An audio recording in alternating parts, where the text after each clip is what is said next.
बोलो जयकारा बोल मेरे श्री गुरु महाराज की जय। सभी गुरुमुख प्रेमियों से सप्रेम जय सच्चिदानंद। भजन सुमरन करते हुए भगवान का सुमरन करते हुए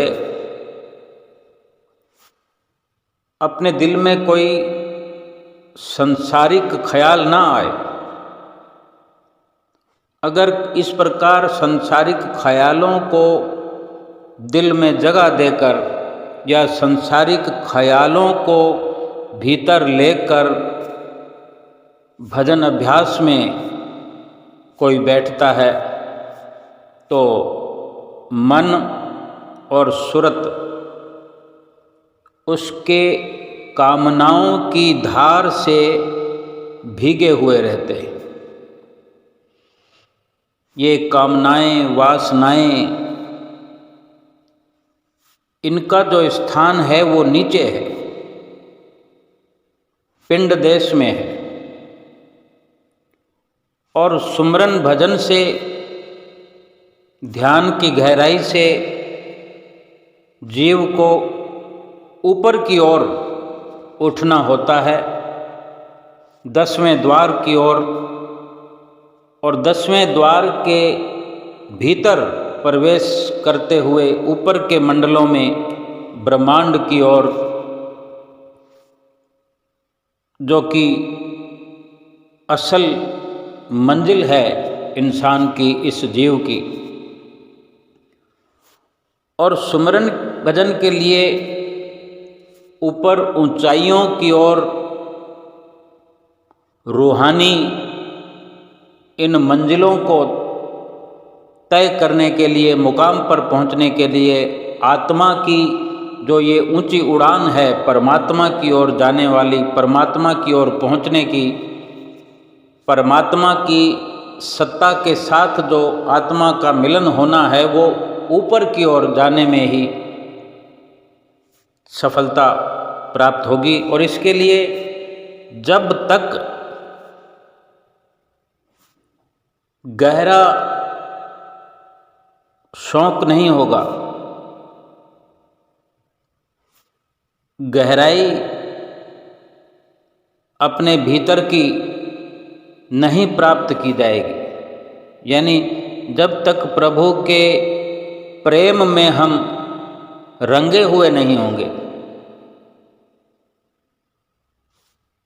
प्रेम वो अंग है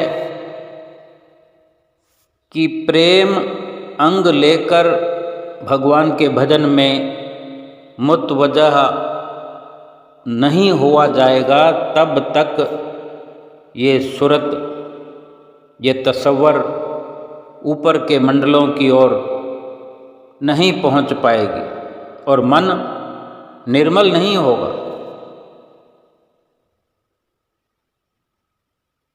मन को जब तक निर्मल करके, साफ करके, और मन को साफ करना क्या है, मन का साफ करना क्या कहलाता है कि मन के अंदर जो ख्याल हैं, दुनियावी ख्याल हैं, व्यापारिक ख्याल हैं, दुनिया के सामानों के ख्याल हैं, रिश्ते नाते संबंधियों के ख्याल हैं, यानी भगवान के ध्यान के अलावा जो भी ख्याल दिल में हैं, वो सब के सब सांसारिक हैं, मायावी हैं। और इन्हीं की वजह से मन पहले से ही, पिछले जन्मों से ही मैला कुचला हुआ है। और इस मनुष्य जीवन में भी यही सब प्रक्रियाएं अपनाता रहा जीव, तो पहले से भी अधिक मन पापों के बोझ से एक बहुत बड़ा एक पापों का गट्ठर बन जाएगा। एक बड़ी सत्ता मायावी प्रबल हो जाएगी।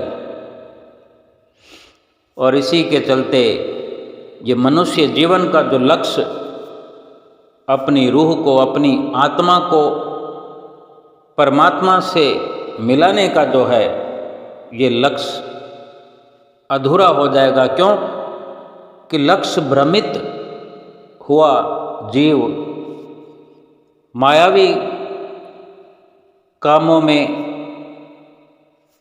मायावी लिप्तता के चलते, मायावी अडंबरों में फंस कर के रह गया है। अगर गनीमत ये अवसर प्राप्त हो गया है प्रभु के मिलन का और सतगुरु की शरण प्राप्त हुई है, सतगुरु से दीक्षा प्राप्त हुई है, सतगुरु से भजन सुमरन करने की युक्ति प्राप्त हुई है, तो उनके सानिध्य में, उनकी सुसंगति में जो भी शिक्षा दीक्षा प्राप्त हुई है, हो रही है, होती रहेगी, उन्हीं का आधार मानकर अपनी चित्तवृत्तियों को उन्हीं में लीन करके सतगुरु का ध्यान मस्तक पटल पर आँखों के मध्य में शिव नेत्र जिसे कहते हैं, आँखों को बंद करके भीतर की ओर इस 10वें द्वार पर सतगुरु के सुंदर दर्श को निहारते हुए श्वासों के साथ भजन सुमरन का नित्य निरंतर अभ्यास करते रहें।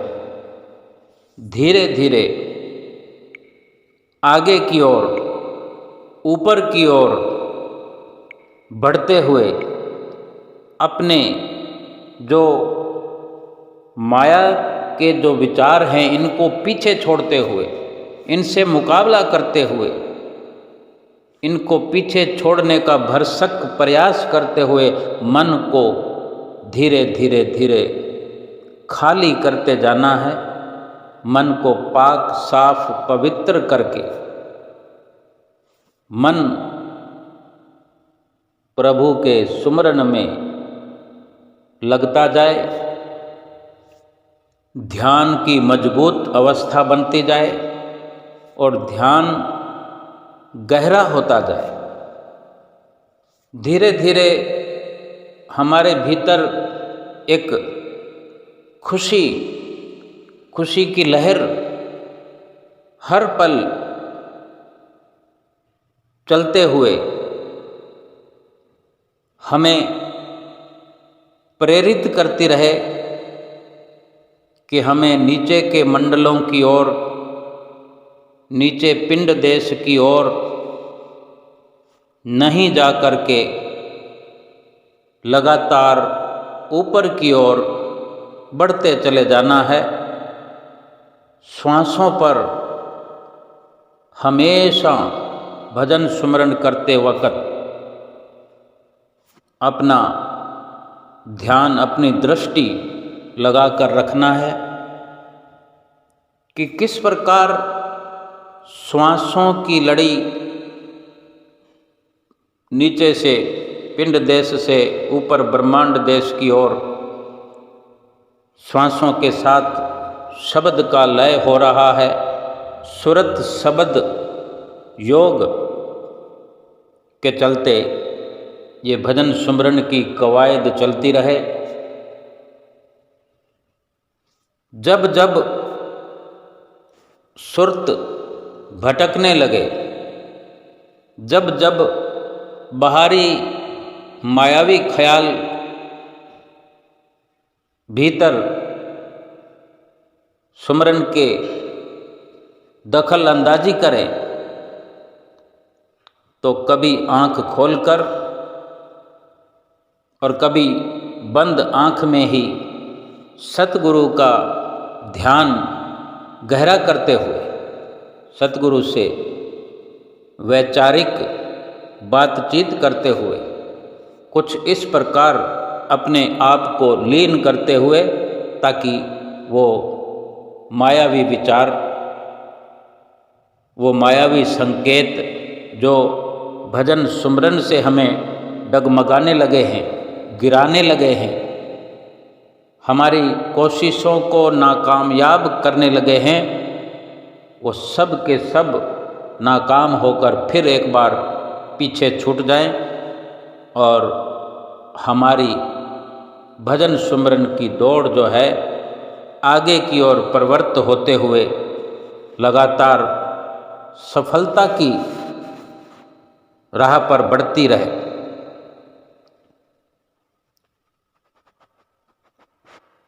मुनासिब है कि कोई चेतावनी या विरह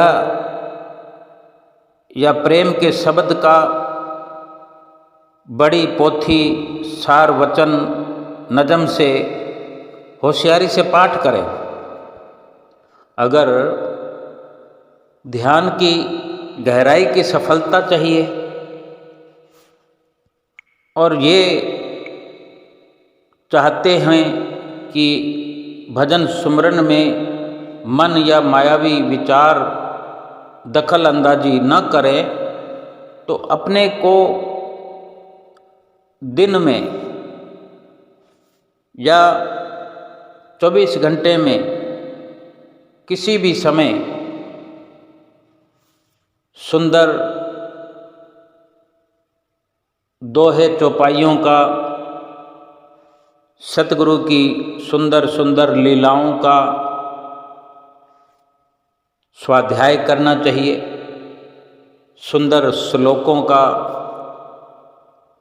और भजन सुमरन के बारे में भी जो अच्छी अच्छी पोथियों में वर्णन है कि किस प्रकार हमारी ये रूहानी सफ़र में तरक्की कर पाएगी, किस प्रकार आत्मा का कल्याण सरलता से होता है, किस प्रकार आत्मा का परमात्मा में विलय होता है।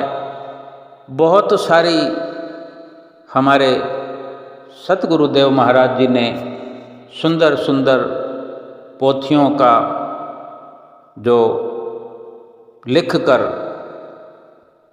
संग्रह किया है, नित्य प्रति इनमें संलग्न रहकर, इनको पढ़कर, सुनकर और बहुत से शब्दों पर कुछ मंथन करते रहना, दिन में जब जब भी कुछ लम्हों का ही सही, कुछ मिनटों का ही सही समय मिलता हो कि जो ये शब्द हमने पढ़े थे इसके मायने क्या है, इसकी गहराई क्या है। जो शब्द हैं,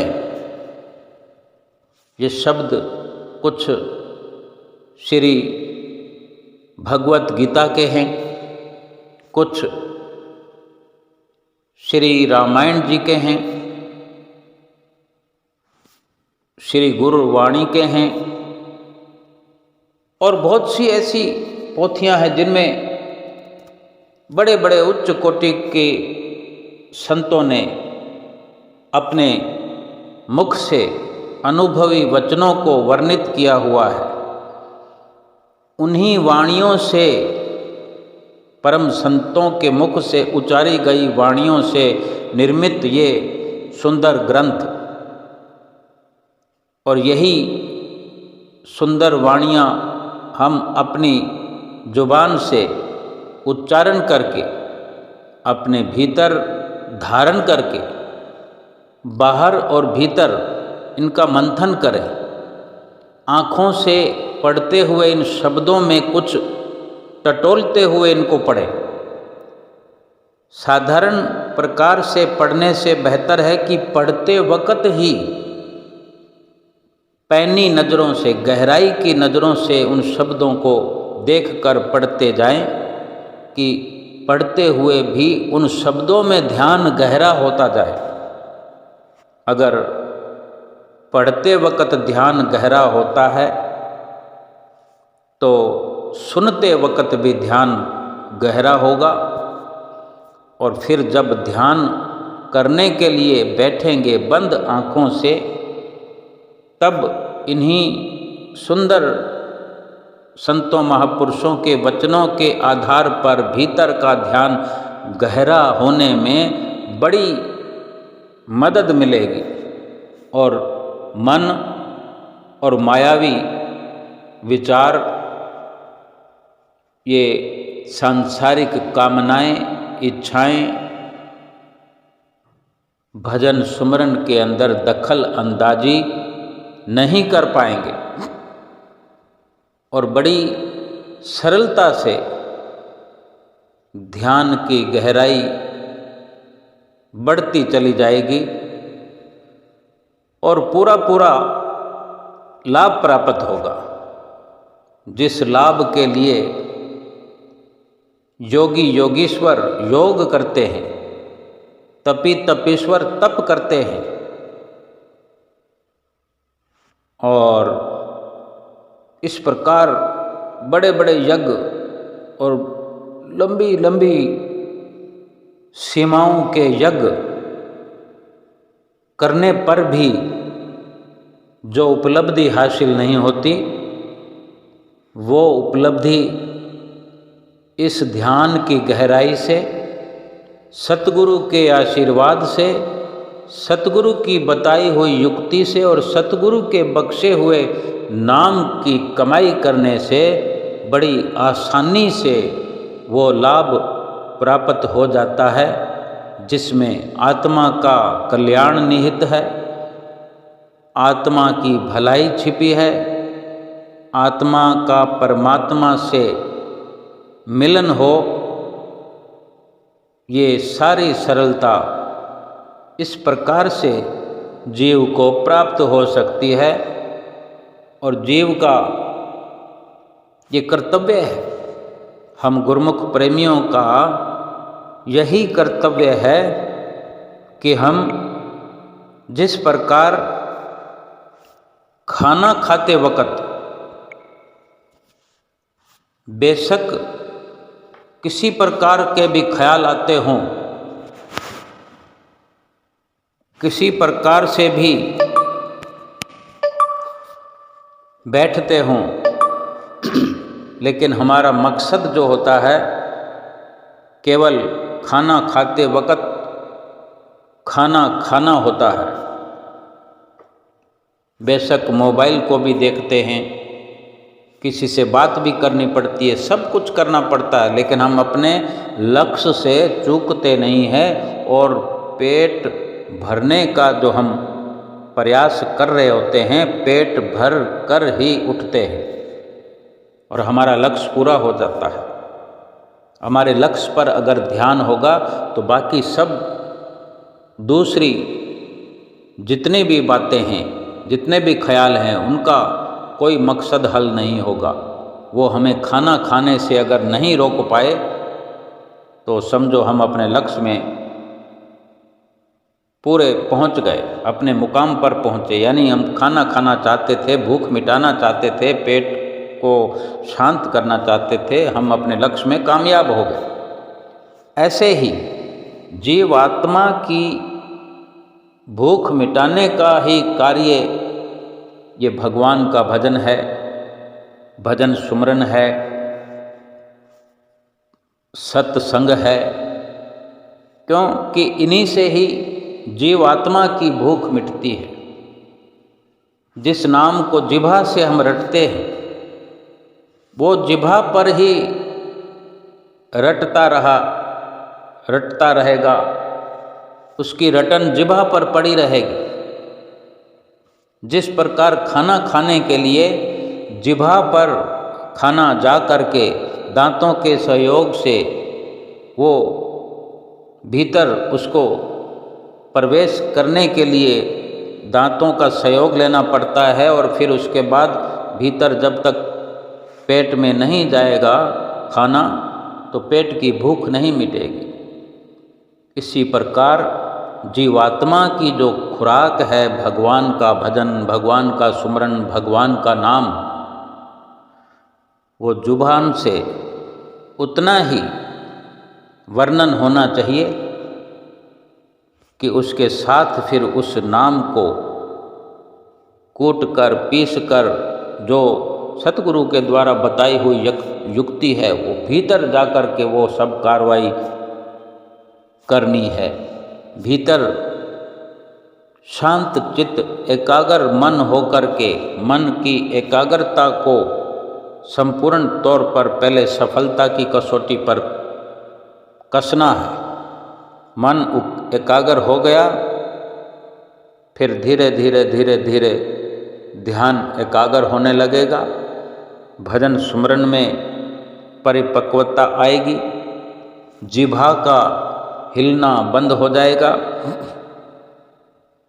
क्योंकि महापुरुषों के वचन भी हैं, सुमरन ऐसा कीजिए पड़े निशाने चोट, सिमरन ऐसा कीजिए जिह्वा हिले ना होठ। अगर केवल जिह्वा के हिलाने से ही भगवान की प्राप्ति होती, जिह्वा से ही नाम रटने से अगर भगवान की प्राप्ति होती तो फिर ये तो बहुत सरल था। लेकिन हमने बहुत सारे वचन संतों महापुरुषों के सुने हैं, रामायण में वर्णन है, गीता में वर्णन है, बहुत सारी पुस्तकों में वर्णन है कि पोथी पढ़ पढ़ जगमुआ पंडित भया न कोय, ढाई आखर प्रेम के पढ़े सो पंडित होय। वो ढाई आखर क्या हैं? प्रेम। वो पढ़ करके उस प्रेम की गहराई को समझना है कि प्रेम क्या है। अगर पूरे ग्रंथ को पढ़ लिया, प्रेम को नहीं समझा, वो ढाई अक्षर का जो शब्द है प्रेम, उसको नहीं समझा तो पोथी पढ़ने का कोई लाभ नहीं। प्रभु प्राप्ति के लिए प्रभु से प्रेम, जिस प्रभु का जिह्वा से नाम लेते हैं उस प्रभु से प्रेम होना चाहिए। और प्रेम कुर्बानी मांगता है, त्याग मांगता है। हमने अपने आप को कसौटी पर परखना है कि कितना प्रेम हमारा प्रभु से है, हम कितने तैयार हुए हैं। जब से दुनिया में आए हैं किस किस से प्रेम किया है, किस किस की हमने दास्ता स्वीकार की है, किस किस की गुलामी स्वीकार की है। क्या प्रभु की भी हमने गुलामी स्वीकार की है, दास्ता स्वीकार की है? प्रभु से भी क्या हमने प्रेम किया है? जितना संसार से हमने प्रेम किया है, क्या उस अनुपात में कभी प्रभु से प्रेम किया है? जिस प्रकार उदाहरण के तौर पर समझते हैं कि हमारे पास 1000 रुपया है, घर में 5 लोग हैं, हमने 200 रुपये सबको देने हैं। हम जो हमारे पास जो भी होता है सबको वसीयतनामा सबका बनता है, सबको बराबर बराबर मिलता है। यही नियम भी है, सरकारी नियम है ये। तो हम 1000 रुपये अगर हमारे पास हैं एकजुट सब कुछ मिला के, तो सबके 200 रुपये हुए। प्रभु को हमने क्या दिया? अगर हम प्यार करते हैं प्रभु के लिए तो उसका हिस्सा निकालेंगे। हमने प्रभु को भोग लगाया, हम श्री गुरु महाराज जी को भोग लगाते हैं। भोग से हमारा खाना कम तो नहीं होता, वो खाली भोग लगाकर हम ले आए। हाँ, यही कहा जा सकता है कि भाव होना चाहिए। तो फिर वसीयत का भी तो भाव ही होना चाहिए। हम अलग से, ये समझने की बात है, एक हिस्सा प्रभु का होना चाहिए ना। फिर ये शुरुआत हुई है तो फिर ये शुरुआत कहाँ ख़त्म होगी जाकर? शारीरिक मेहनत में भी प्रभु का हिस्सा बनता है कि अगर 24 घंटे में हमने 5 लोगों के लिए हिसाब से अगर 4-4 घंटे लगाए हैं 5 चौक 20 घंटे हो गए तो 4 घंटे प्रभु के बनते हैं। 4 घंटे हम क्या प्रभु को देते हैं? चाहे सेवा में, भजन सुमरन में, नित्य नियमों में, 5 नियमों की पालना में, क्या हम देते हैं? अपने आप फैसला होता चला जाएगा।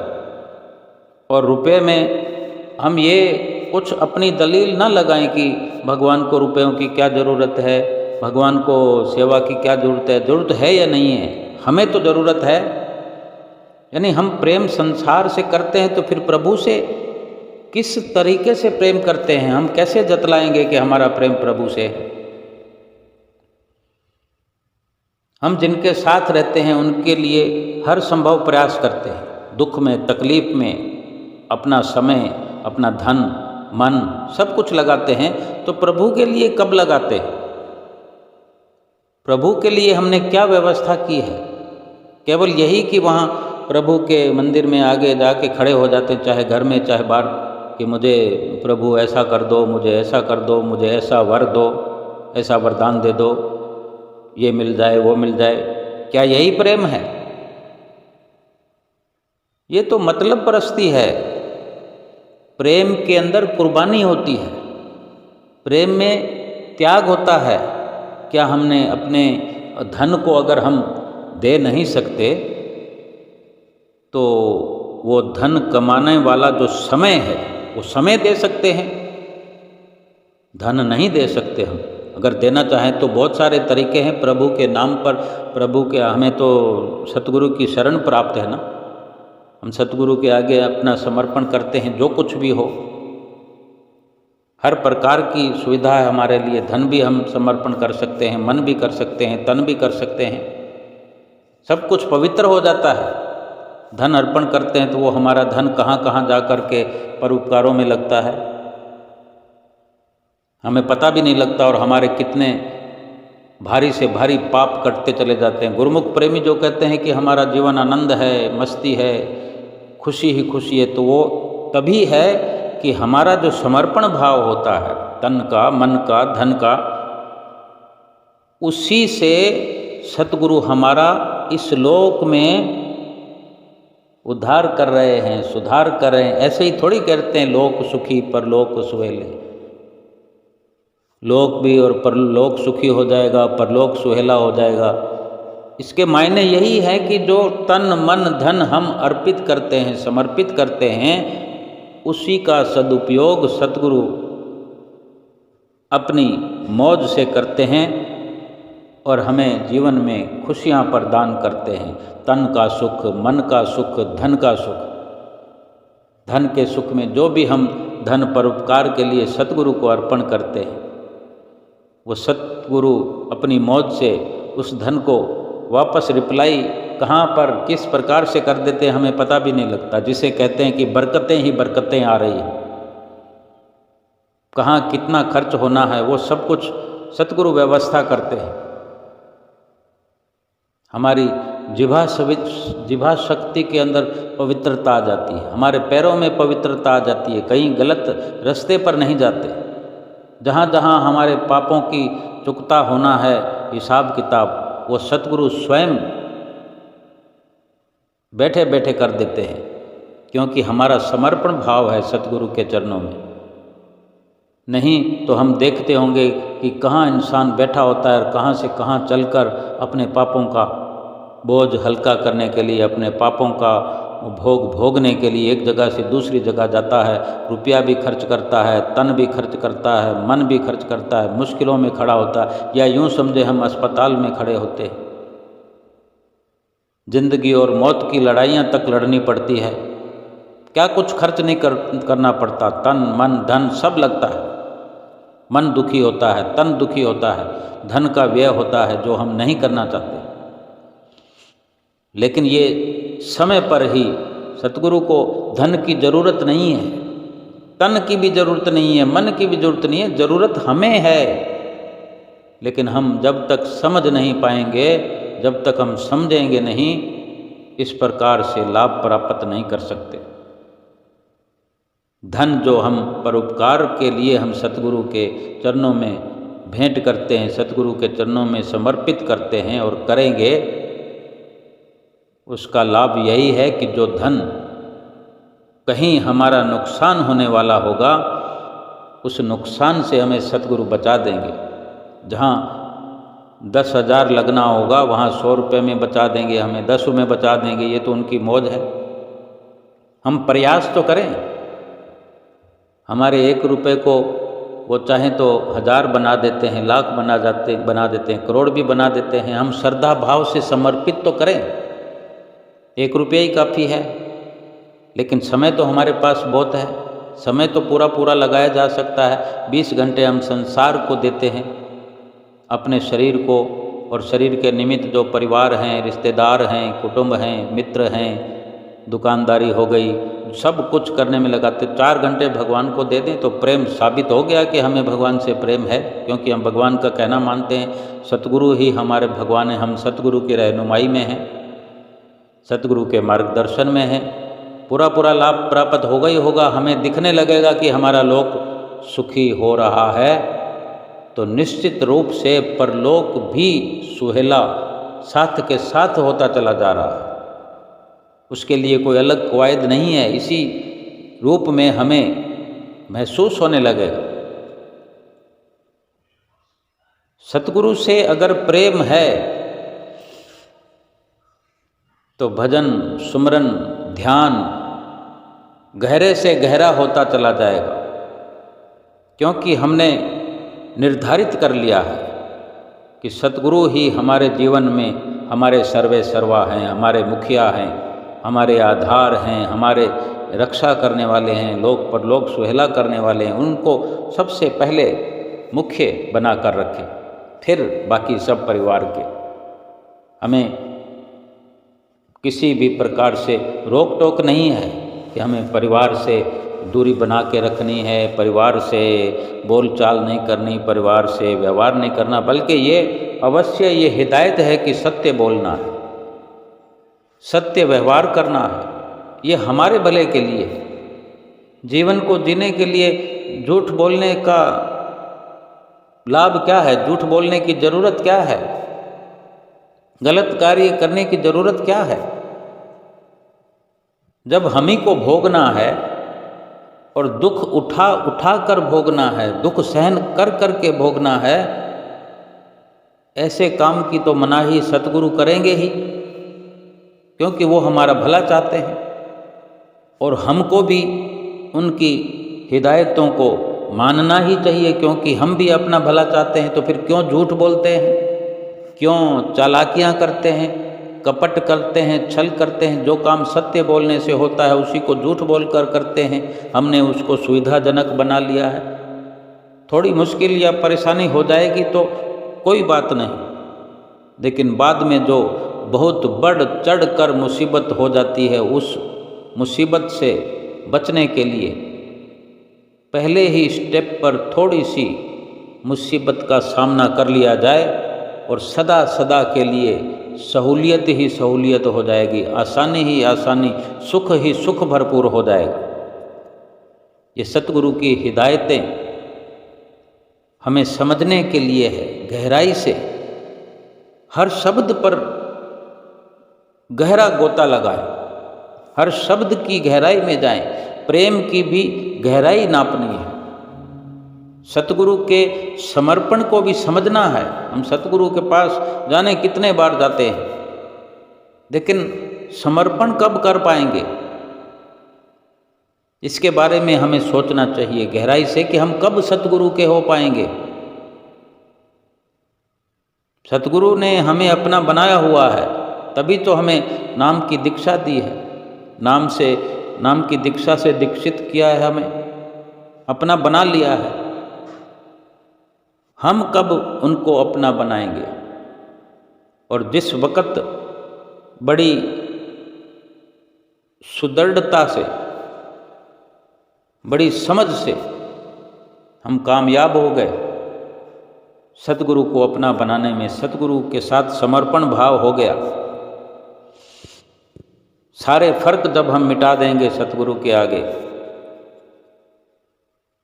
कि आप जैसा कोई नहीं जिससे प्रेम किया जा सके, और प्रेम सतगुरु के अलावा किसी से हो नहीं सकता।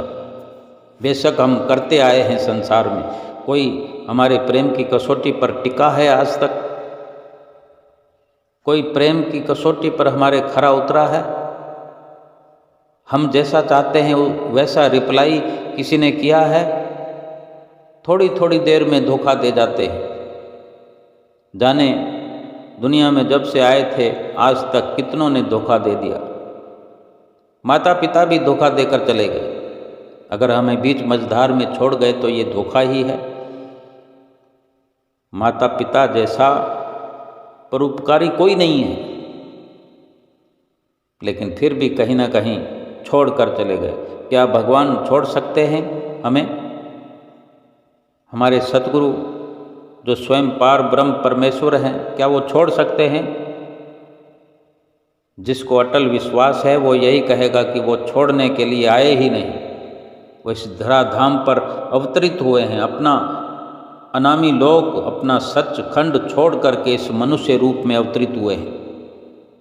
वो छोड़ने के लिए अवतरित नहीं हुए, हमें पकड़कर, हमारा हाथ कस कर पकड़कर अपने साथ ले जाने आए हैं। उस निज देश में, अपने धाम में ले जाने के लिए आए हैं। तो फिर उनसे बढ़कर कौन ऐसा है जिससे प्रेम किया जा सके? और कौन ऐसा है जो हमारा हितैषी बनकर हमारा हित करता रहे जीवन भर?